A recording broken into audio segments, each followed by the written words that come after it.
Okay, there's going to be a DVD review of Christian Cage, the Instant Classic. This is the only Christian DVD I think has ever been released. I do not think WWE has ever done a documentary or a DVD on Christian. Obviously, Edge got pushed to the moon, as he would say, and got multiple compilations, a decade of decadence, the Rated R Superstar documentary, and countless others of WWE Network presentations documenting the Edge comeback. But yeah, I don't think Christian has ever gotten a DVD release other than this TNA one that came out in 2007. I remember I got this for Christmas of 2007, along with the Year One DVD from TNA.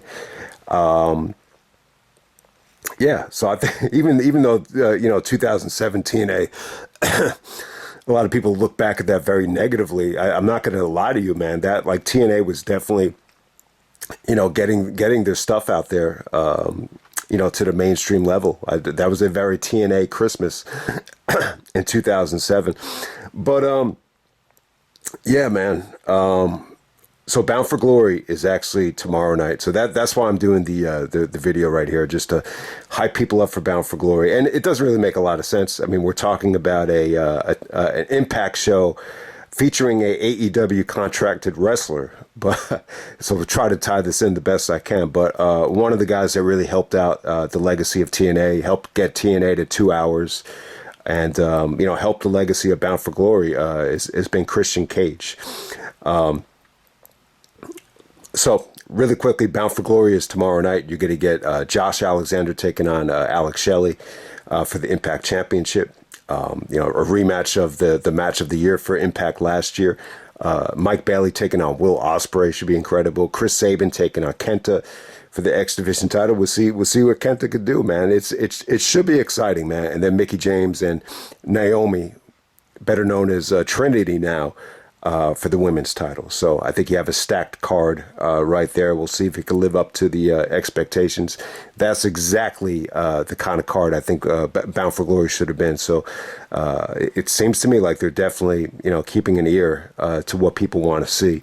But we'll see what happens there. But yeah, I mean, the main reason I wanted to review this show, I initially I wanted to do something Bound for Glory related, maybe a classic Bound for Glory review. They're just not that accessible right now.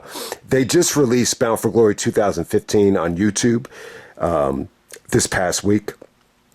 So there's that. If you want to check that out, I haven't seen that yet. Top 25 Bound for Glory matches. I just don't think now's the right time to do it. I just haven't seen, any of the Bound for Glories after 2013 to 2020. So I don't think that would have been appropriate. And the other choice would have been to do the Best of the X Division Volume 2, which I really want to talk about that DVD because there's just so much rare, good, short and sweet, good matches on there that that's one of the funnest DVDs ever. But, I just feel like with Christian being as hot as he is right now, one of the reasons I wanted to check this out was, when you watch these press conferences, he's just so locked in. He's so afraid to, not afraid, but he doesn't want to break character, which is good. I love what he's doing right now. I think he's a really good dude, behind the scenes, but when the lights come on, he's triggering, his emotions in just such an awesome way where he's just so locked in, and he's coming off like such a great heel.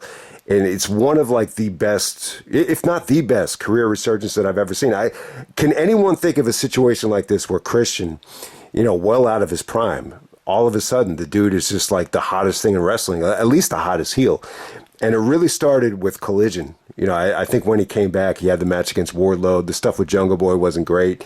But when he had that promo where he hijacked the TNT title from Luchasaurus, I just noticed this Christian is just cutting the best promos of his career. He's getting better heat than he's ever gotten before, and this late in his career. Sometimes it takes a long time, especially when you're talking about mic skills, to finally find it. And we're talking about a dude that's almost closing in on 50, and he's reaching his potential now, at least on the microphone, and it's resulting in great promos. I thought the main event at Wrestle Dream over-delivered. So yeah, I think Christian definitely deserves to get this spot, hopping up Bound for Glory. But yeah, I mean, in terms of Bound for Glory's legacy, Christian had one of the best Bound for Glory matches ever with Samoa Joe in 2007. The 8 Mile Street Fight against Rhino in '06. He had another really good match with AJ and Booker T in 2008. And then, he had the return at Bound for Glory 2021, which was really my first Bound for Glory in almost 10 years that I ordered on pay-per-view. So credit Christian, maybe if he wasn't in that spot, I would have never spent the money on the Josh Alexander Christian Cage main event from 2021, which was a good match, not great. I think it's available for free on YouTube if you want to check it out. But yeah, here we go, man. This is the instant classic. So let's break it down first. But, what's really, really cool about this DVD is I think at the time Christian was a little bit more laid back. He was really enjoying, the fruits of his labor in TNA. So you really get to know him here. He shows off his house. There's a really, really cool, sit down interview that's out of character. So it was cool. Like, seeing Christian, act, angry and locked in these press conferences, it just made me want to check out this DVD more than anything. But let's go through the matches real quick. So it's more of an interview than a documentary. That's how these TNA things work. I just think a lot of it had to do with, most of the stuff they're talking about. They just don't have the rights to show the footage for it, which is cool. And so it almost comes off like more of a RF video shoot interview. It's about 38 minutes, so definitely check it out. I think, you get to learn a lot about Christian. But we're going to go to the matches first. So when you press play, it's just, 7 or 8 matches consecutively. And I know most people don't like that. I know a lot of kids I went to school with, they used to skip the matches and just watch the documentaries. But hey, man, we're going to get right down to it. The first match to show is Christian Cage versus Jeff Jarrett. This is from Against All Odds 2006. This is where Christian won the NWA title on his first shot against Jarrett. And so, yeah, Jarrett was always very complimentary towards Christian, because he didn't cost a lot of money. It just made a lot of sense for both parties. And yeah, and then eventually Christian would kind of, take over that top heel spot that Jarrett left open. So there we go with that. Yeah, it's a great main event, great moment for Christian. Christian really thought, in 2005, like he should have been fighting for the championship. He felt like he should have been in that spot. So he had to go to TNA to get it. But, the cool thing about Christian coming into to TNA, it's like it's almost like he was helping out everybody. Like he helped AJ's character.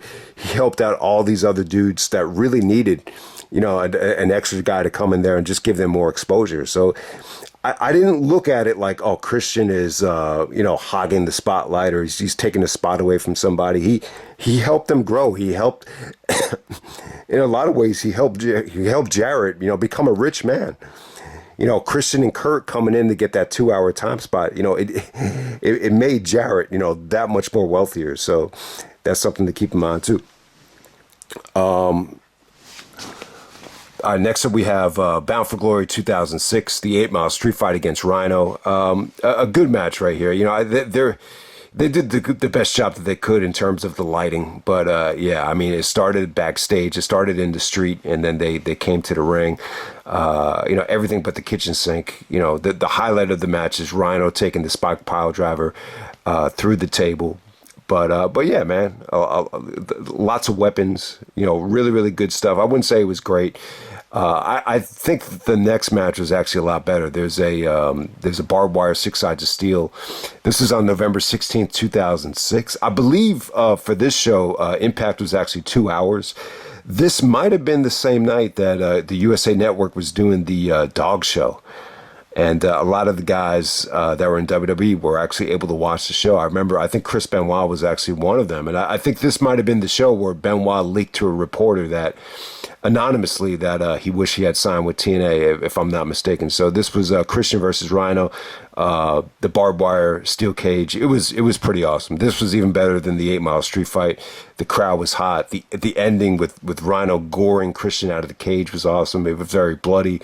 I just thought it over-delivered. This had to be one of the best Impact matches of all time. I really think it is. So this is a great match from Impact. So this is probably the hidden gem of the whole DVD when you're talking about match quality. And then you get the one-on-one match against Sting. So they do Christian versus Sting on Thanksgiving 2006. So yeah, I don't remember this. I don't think a lot of people saw it. Thanksgiving is a bad night to run, not just a pay-per-view. Survivor Series used to be on Thanksgiving. I know Starrcade used to be on Thanksgiving, but I don't know, man. I just don't think there's a good time to run a wrestling show. But the bottom line is Christian and Sting had a little match right here. This is the first time you get to see Tomko. So Tomko comes out. The match didn't really over deliver. I don't think he got a clean finish. Christian reunites with Tomko. That's really the important thing that came about it. But you wish Christian and Sting could have done some more one-on-one stuff. Because they were. It really felt like they were building towards that on a lot of different occasions, but I don't think you ever got Christian and Sting one-on-one. But you got to see a lot of Christian and Sting in AEW, obviously at All In the casket match. All right, next up we have Christian taking on Abyss and Sting. This is from Final Resolution 2007. It actually ended up being a three-way dance. Abyss is the first one eliminated. Tomko was actually in the penalty box, but still, somehow, some way, Abyss turns on Sting. Christian finds himself NWA champion again, so this is the start of Christian's heel reign as NWA champion. So it was cool, man. To get the full, potential out of Christian, I definitely think he needed to be a heel, and that's what it did. So, they put so much promotion into Kurt Angle and Samoa Joe, but Christian is still NWA champion at the time. And then we get to Against All Odds 2007. This is the first Christian Cage and Kurt Angle match in TNA. I thought it was pretty good. This one, it wasn't as good as the 2008 ones. They wrestled at Against All Odds 2008, which would be the best Angle Christian match. Angle was in phenomenal shape at that time. That's why that match is so much better. But this was better than I remembered. I think this match got a lot of shit because it was really overbooked. Samoa Joe was the guest enforcer. You had Scott Steiner and Tomko constantly interfering, so tons of interference. But, Angle kicked out of everything here. He was kicking out of unprettiers. He was acting like Stone Cold with the middle fingers and the Angle slam. You saw great tension between Angle and Joe, with Joe not doing a good enough job of keeping the interference out of the ring. And, Christian, ends up pinning Kurt Angle. So it's funny, man. They put so much money into Angle and Joe, and then all of a sudden Angle's the number one contender and he's losing to Christian. So it's not ideal. If you were going to have Angle dominate Joe like that, why would you have him lose to Christian that soon?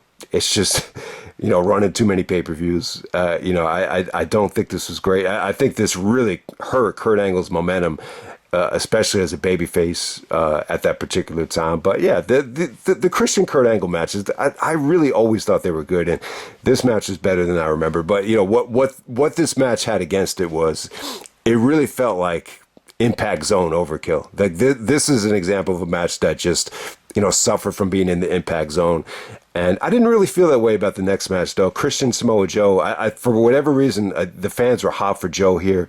I thought Christian and Joe always had good matches. This is their Destination X match from 2007, and it was good. They found a creative way to have Christian retain over Joe that was, pretty satisfying. I mean, it looked like Joe was going to get the victory with the, muscle buster off the top turnbuckle, and somehow, some way, Christian counters the Chiquita clutch and kind of uses the ropes for leverage. It's really, really a dope ending. I believe Austin Aries beat Joe with the same exact finish at the third anniversary show, or third anniversary celebration part 3. But yeah, very well executed. I thought it was a believable finish. I thought it was really good. But, obviously Christian and Joe would top this match at Bound for Glory 2007. So that's a little bit of breakdown of all the matches there. So yeah, it's missing some other matches. If they had waited a couple years, you really could have stacked the deck and put Christian and Joe and some of the Christian and AJ matches. I mean, there was a lot of good stuff that Christian did. I think his best work is in TNA because they gave him the platform, they gave him a lot of time and the right opponents, and yeah. when you think of early TNA, I think Christian is definitely one of the guys that helped the company. And then they do this interview. It's about a 38-minute interview. Just to keep it really short and sweet right here, but he talks about constantly moving in Ontario. He moved around from town to town because his father was actually a school teacher, and the reason they moved to Canada was because it was easier to find jobs, teaching jobs in Canada. They were more available in the Ontario area. And then eventually he met Edge at school. It had nothing to do with wrestling at first, but once they found that they were both into wrestling, they became inseparable at that time. So there's lots of really cool stories about Edge when they're growing up, and obviously Edge,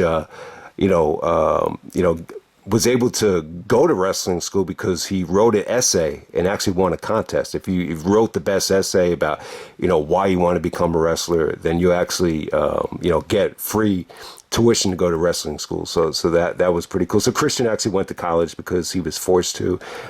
So he had to take out student loans, and eventually he used some of the student loan money or financial aid money to go to wrestling school. So that was interesting that he was able to be slick and do that. But yeah, I mean, he told that story once again. I think this is where he told it. Well, and I mentioned this in one of the other reviews I just did when Christian debuted against, Taka Michinoku. He was talking about some of the first jobs he had. The one job that really lit a fire under his ass, he was actually working at a wood mill. And, this one dude, this one younger kid actually cut off his finger. And he just remembered, like, being in the lunchroom. There was all these guys that, on his first day, all these guys had been there 15, 20 years, and they were going to be there the rest of their lives. And he just noticed that they all hated their job. And that's what really, lit the fire under him, gave him a nice kick in the ass. So he told that story here, very well articulated. And he mentioned about Jim Cornette. When he started going to all these camps, it was Cornette that really gave him the break. And then they actually show a match here from Pennsylvania Championship Wrestling against Simon Diamond. Dawn Marie and her great ass is actually a manager here. Video quality wasn't great, but it looked like the same exact location that Chikara used to run in when they did the shows at Reading, Pennsylvania. But, I'm sure the match isn't going to age well for everybody. It's from August of 1997, Christian versus Simon Diamond. There's also a Christian and Edge promo when they call themselves the... it wasn't Hollywood Blondes, but it was a blonde-related tag team from California, kind of very, very similar to the Hollywood Blondes. From Pillman in Austin, and it's a pretty good promo. I would say Christian was better than Edge at the time. Edge was actually they actually had to beep out McDonald's. He was comparing the team he was wrestling to as a great restaurant compared to McDonald's. So they mentioned that, and Christian, Edge is really just putting down the team, just saying that when you think of us, you think of California, you think of bikinis, but we're wrestling some local team from Ontario. So it was a funny promo. I really thought Christian was good here. I think the promo was actually pretty good. But a Suicide Blondes, that's the name of the team. So if you want to check it out, check it out.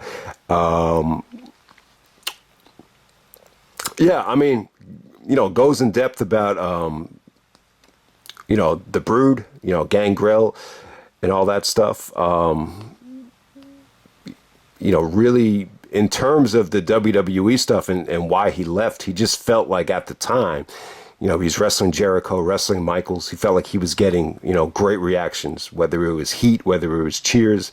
He said he just felt like he deserved, the company to just, commit to him and take that next step. But for whatever reason, it just never happened. I think that from my recollection, the turning point was when Christian was drafted to SmackDown. He took on Booker T at the Great American Bash, and Booker T actually went over on that show. I think the light bulb went off that, Christian just wanted to wrap things up. There was rumors, too, that he was supposed to get the spot that Jericho got. So who knows? Maybe Jericho, I never really thought about it like this, but maybe Jericho really screwed Christian over by leaving. Because who knows? Maybe if Jericho never left, maybe Christian would have got that spot, and, maybe the rest is history. who knows? But, Jericho deciding that he wanted to leave and they want to cash in on Jericho and Cena before Jericho leaves, maybe, once again, that's what kind of, made Christian realize, like, if Jericho's taking a break, shit, I need to take a break too. And it made all the sense in the world. When you look at TNA, they had Scott D'Amore, Simon Diamond. There's a lot of guys that Christian, was cool with in TNA. They ran, not even an hour away from his home. He wasn't that expensive to bring in for Jarrett, and they wanted to utilize him, make him champion. He could raise his stock, when he did come back to the WWE. So yeah, it just made all the sense in the world. And then he just put over Joe. He said that AJ had unlimitless potential and, wanted to help AJ out with his mic skills. Just like he saw a lot of himself in AJ, because there was a time where he really wasn't comfortable on the mic. He talked about how he wasn't really comfortable talking to women. And he mentioned the story of how he met his wife, Denise. It was the first, I think it was like a pay-per-view in 1998 in the UK. I can't remember the name of the show. But it was actually a UK pay-per-view, and he met his wife in the lobby of a hotel, and she was actually from Germany, but she just made the trip. She was actually shopping with friends, and she was at the hotel, and he just bet with some guy. He said, that's going to be my wife right there. And then all of a sudden, he just started talking to his wife and her friends, and they all kind of had dinner together, and the rest is history. So his wife is actually from Germany. So he told that story right there. I'm not sure if Christian and his wife are still together. I mean, they used her in the storyline with Abyss when Abyss invaded the house. And then Christian gave a tour of his house, the same house that, they showed in the video package when Abyss invaded the house and tried to drown Christian in the pool. And I think James Mitchell actually did some stuff with Denise in the actual feud with Abyss as well. But yeah, Christian just gives you on a tour of his house. He has a nice little movie theater room. The most interesting thing that came away from it, when he's showing off all the TNA merchandise, there's a Christian Cage figure and then a Christian Cage doll, and it actually talks. But typical TNA, they fucked up the doll. So when you pull it back, it was actually Kevin Nash's voice and not Christian. So a big error on TNA right there. But yeah, he showed off his refrigerator. It was cool. It was just a nice change of pace.